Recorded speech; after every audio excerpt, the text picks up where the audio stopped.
Hi, I'm Dan Del Bianco. And I'm Tom Lang, and this is Open Throttle 360.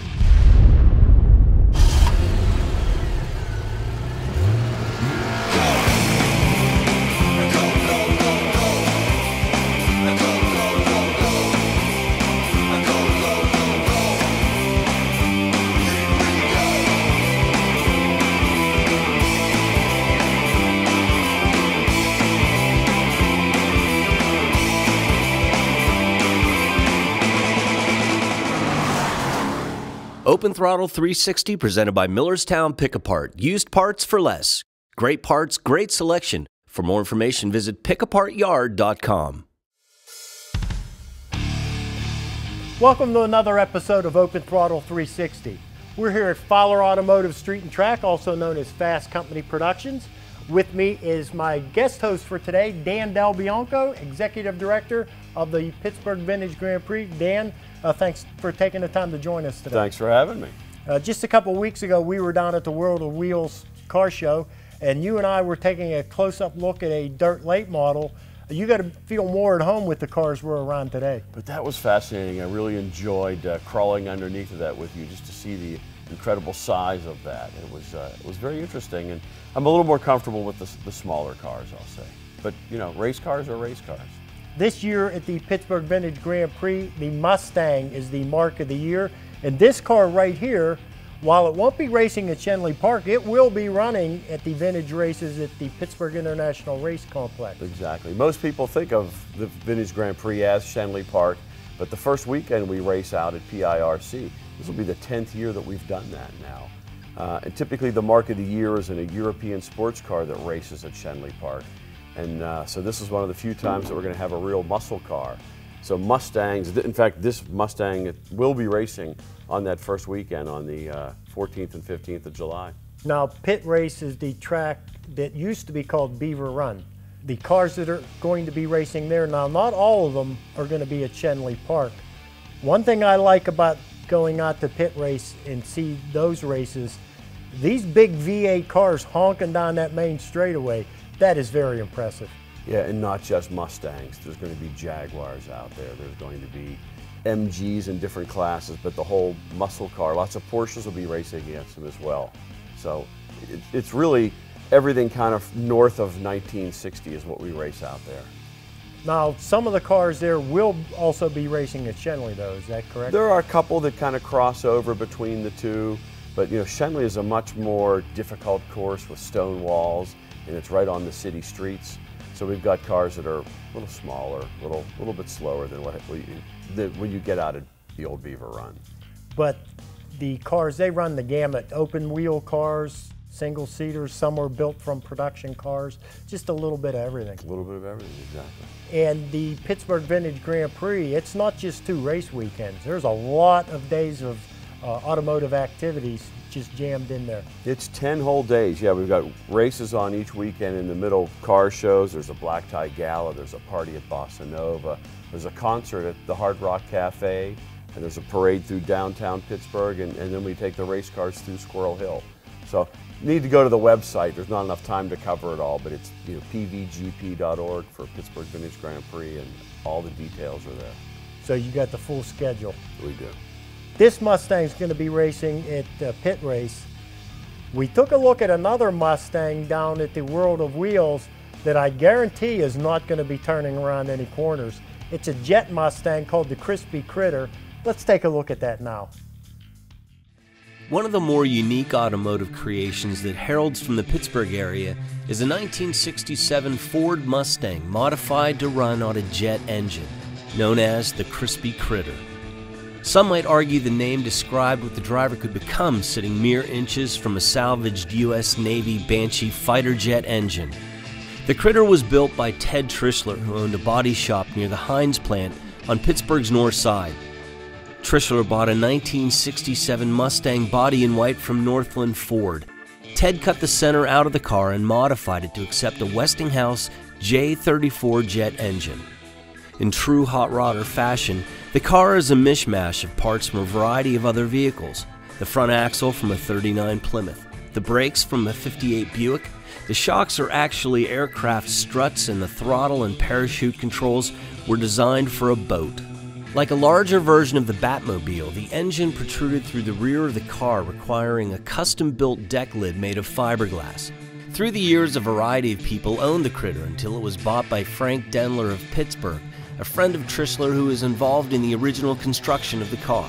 While very little is known of the performance of the car on the track, it seems everybody involved in racing or hot rodding in Pittsburgh in the late 60s helped build the car.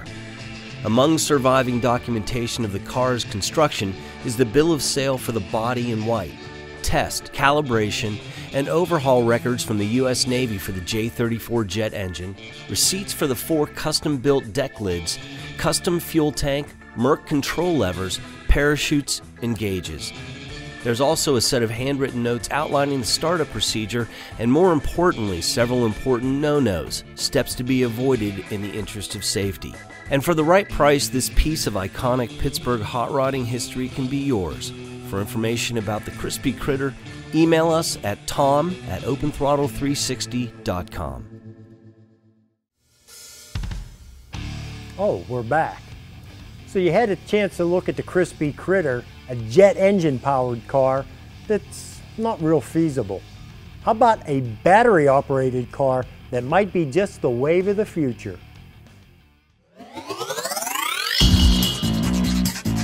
Very interesting concept in cars here, a little different than some of the high horsepower gasoline burning cars. Joining us now is Adam Rossi of Adams Solar Resources. That's correct. Why don't you tell us just a little bit about what we have to offer? Sure. So we are promoting electric vehicles here and also the apparatus to charge them, some of the charge stations, and then where we're getting the power for those charge stations is from solar panels.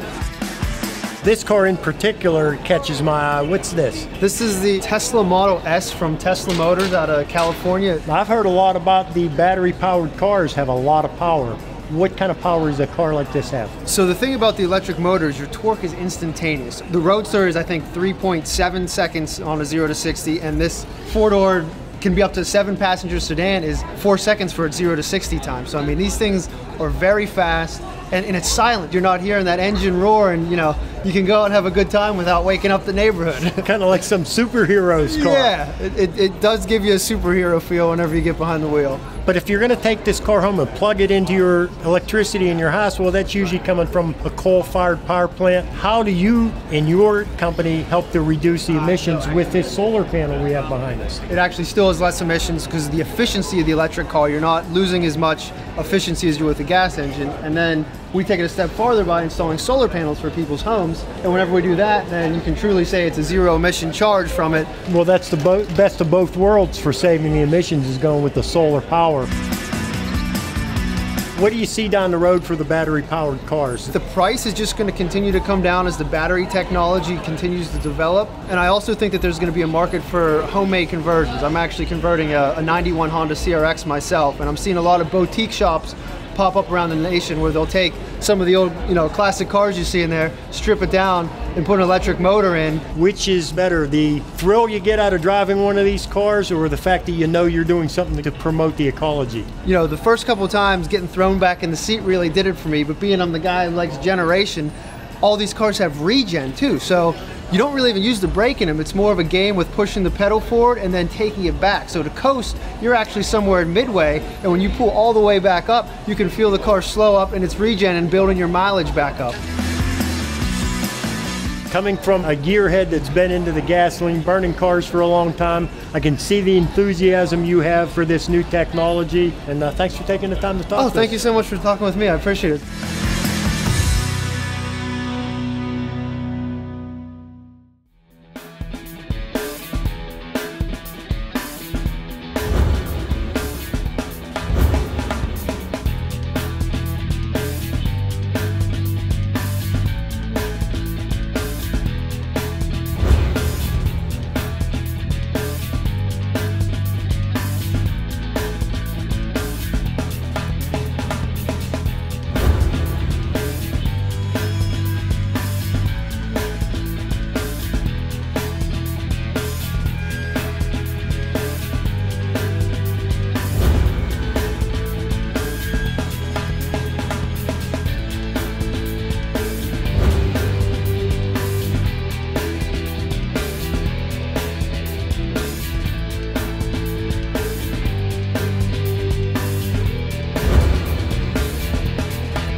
at Tire Town. Only the finest service will Tire Town. Statistics show that a lack of sideways control or lateral grip is the cause of most winter accidents. Tire Town will make sure you have the right kind of tire to bite into the snow and grip the ice, reducing your chances of ending up somewhere you don't want to be. Don't take chances this winter. Visit Tire Town today, North Atherton Street, State College.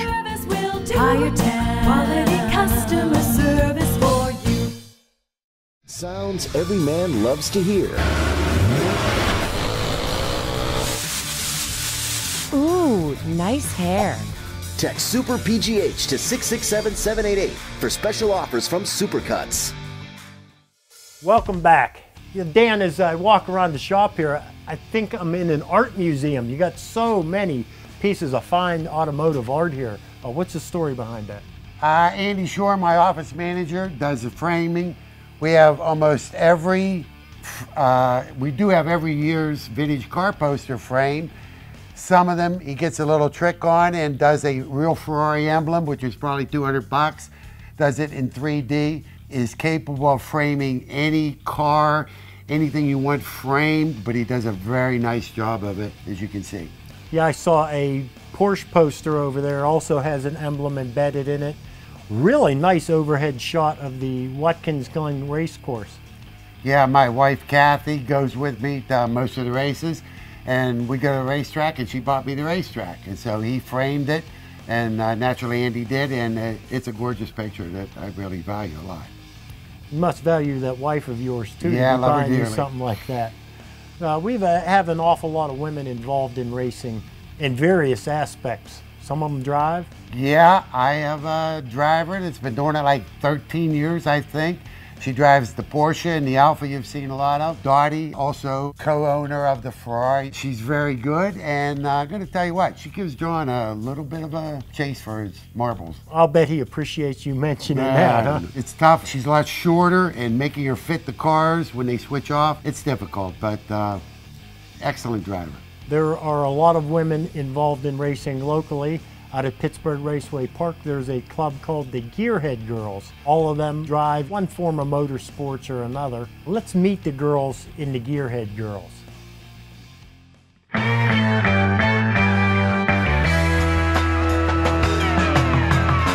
It seems to me you are ashamed of my behavior since I've escaped. We're at the Gearhead Girls exhibit. Now, one of the members of the Gearhead Girls is Mary Lou Norris.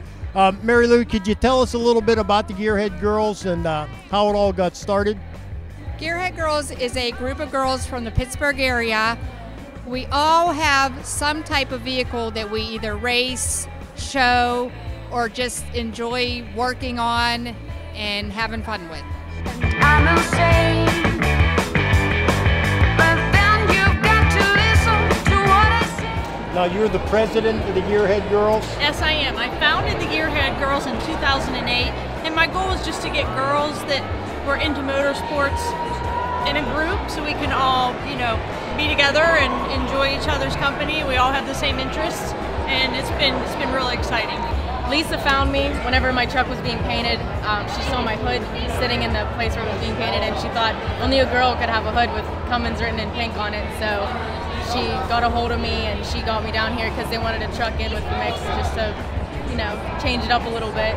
Carol, I'm looking under the hood and I don't see an engine in there. Well, I had a little bit of a mishap in September in Indianapolis, and here was the end result. Aren't these two pieces supposed to be attached to each other? I'm pretty sure you're right. I know what to think, and what to drink, and what to smoke, and where to go. So stop. This is Samantha. She's our youngest member. She's 7 years old, and she has a junior dragster. So she's very excited and start racing this spring. And this is Zara, and she's 11, and she races her quad in the motocross world, and she's excellent.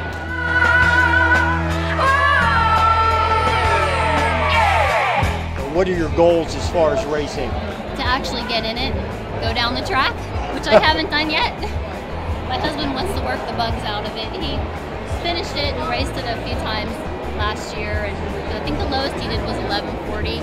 and that was running out of gas halfway down the track. So that's not too bad. It's probably be in the 10s. It's really cool being part of an all-girls group. Hopefully we could get like a garage together someday. That'd be cool. We just want to have get-togethers and go out and have fun and meet other girls that also enjoy cars and try to grow it.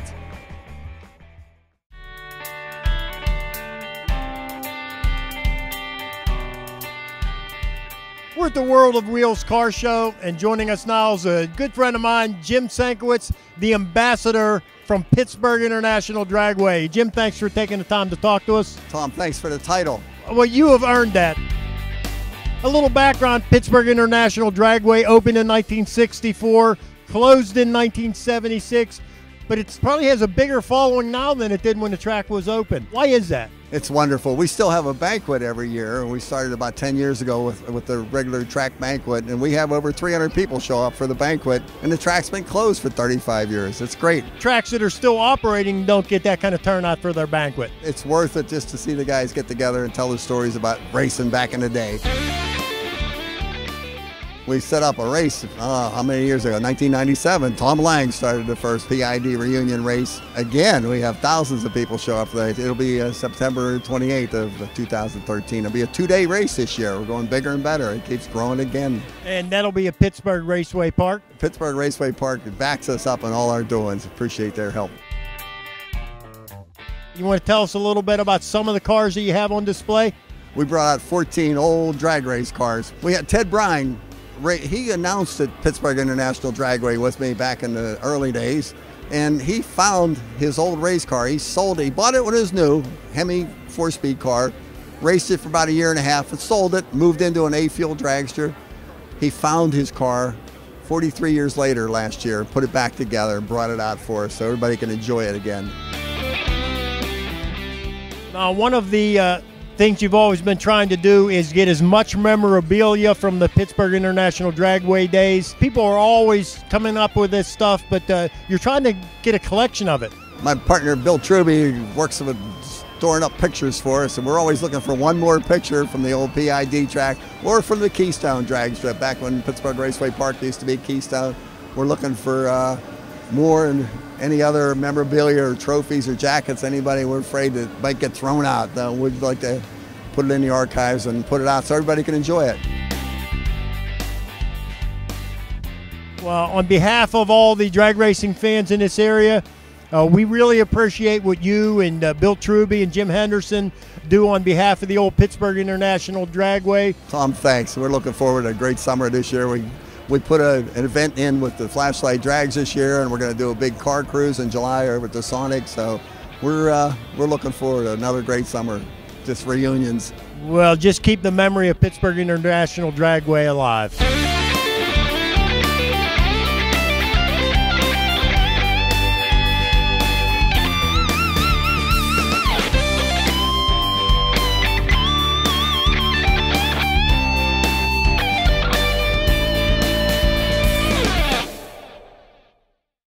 From complete restoration to custom paint to custom fabrication to resto mod, Bruce Harvey Pro Comp Custom offers a variety of services for cars, trucks, SUVs, and motorcycles. For more than 2 decades, Pro Comp's award-winning work has blown away customers all over the globe. Whether it's hot rod, muscle, vintage, or classic, Pro Comp will work with you to design a look that'll turn heads. Visit Bruce Harvey Pro Comp Custom at procompcustom.com. You know it, we know it, they know it. So you just got your license and want a new ride, but nobody will help you? Well, nobody will help you. At Pinnacle, we love new drivers, and we got your back like nobody's business. Who's putting money back in your wallet? Nobody. Who's got the area's largest selection of pre-owned vehicles? Nobody. Pinnacle Auto Sales, Route 30 in Jeanette, Route 30 Greensburg, or PinnacleAutoSales.com. Welcome back to Open Throttle 360. Recently, the International Auto Show made a stop here in Pittsburgh, and this beautiful racing Alpha was in the Pittsburgh Vintage Grand Prix booth. Open Throttle 360 was there as well. Let's take a look at a teaser of what you'll see in an upcoming show.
You know, Dan, a lot of times if you go to a car cruise or a car show, the stuff we're looking at, they're antiques, muscle cars, vintage cars. Sometimes though, you just find an old daily driver, a family car that's in perfect condition. This summer we were at the Wexford Starlight Car Cruise and I saw a Dodge Omni, looked like it just rolled out of the showroom. The maroon one, it was at the Grand Prix as well. Yes, as a matter of fact it was. Let's take a look at that car now.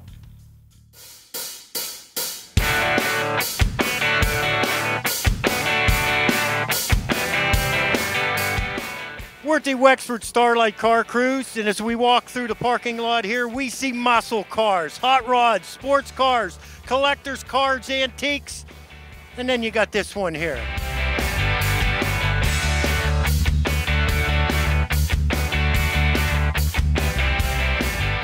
Joining us now is Robert Sir. Robert, tell us a little bit about your car.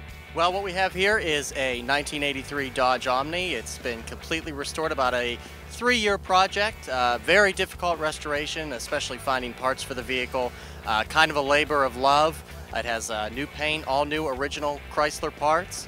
It's very popular at the car shows. I bought it from a lady locally for $800, and once we started to take the buffer to it, we realized that we had something special, and I decided to do a complete factory restoration on the car. I've heard all sorts of stories from people. This was my first car, this was the pizza delivery man's car, we got married in this car. It's a car that everybody can relate to, and that's why I think people really enjoy seeing the vehicle.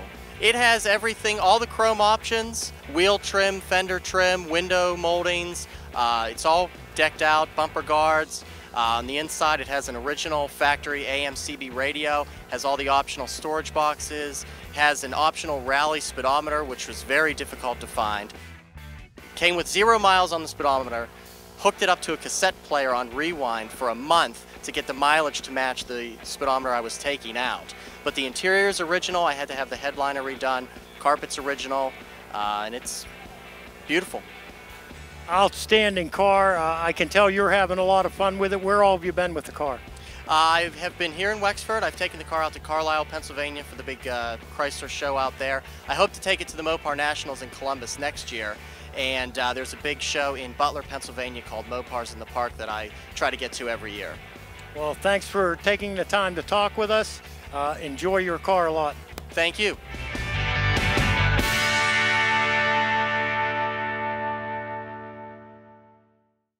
If you're looking for parts for your car, truck, or van, you gotta come to Millerstown Pick a Part. We have the area's best selection of parts and we let you pick it yourself. We offer the lowest prices around, or if you'd prefer, we'll find the part for you. Millerstown Pick a Part. Parts for newer cars, classic cars, foreign cars, trucks, and vans. Located in Turena, Millerstown Pick a Part is right up Route 28 from downtown Pittsburgh. Millerstown Pick a Part, 724-224-4777 or online at pickapartyard.com.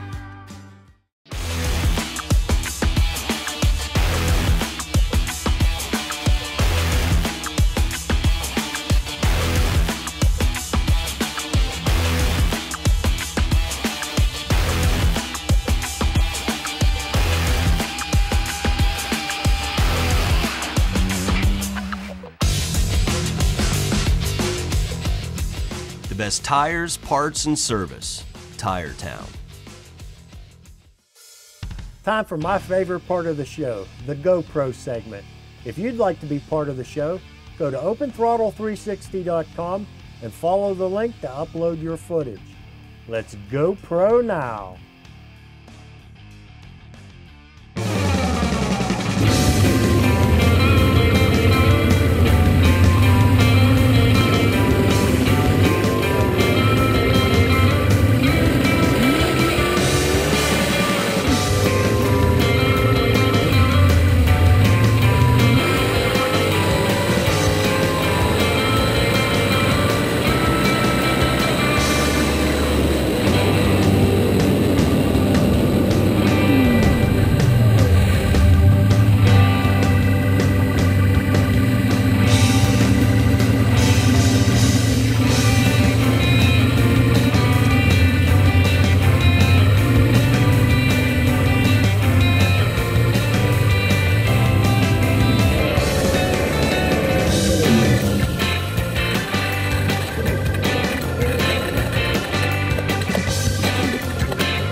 Dan, I'd love to hear this Ferrari with its throttle open.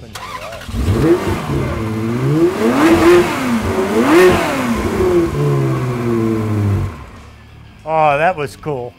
I'd like to thank the folks at Fast Company Productions for allowing us to shoot the show here tonight. Hey, you know, I really like the Carfax segment that you guys do, but where do you come up with all that stuff? Well, that's the crack research team back at the home office comes up with all that stuff. But you know, we don't always get it right. In the last episode, we did a car fact on the Javelin and mentioned that it was based on a car called the Marlin. Turns out they are two completely different cars. So if you see any mistakes in our show, or you just have a comment, send us an email, info@openthrottle360.com. And don't forget to like us on Facebook and follow us on Twitter. Tune in to the next episode where we have highlights from the Pittsburgh International Auto Show. See you next time.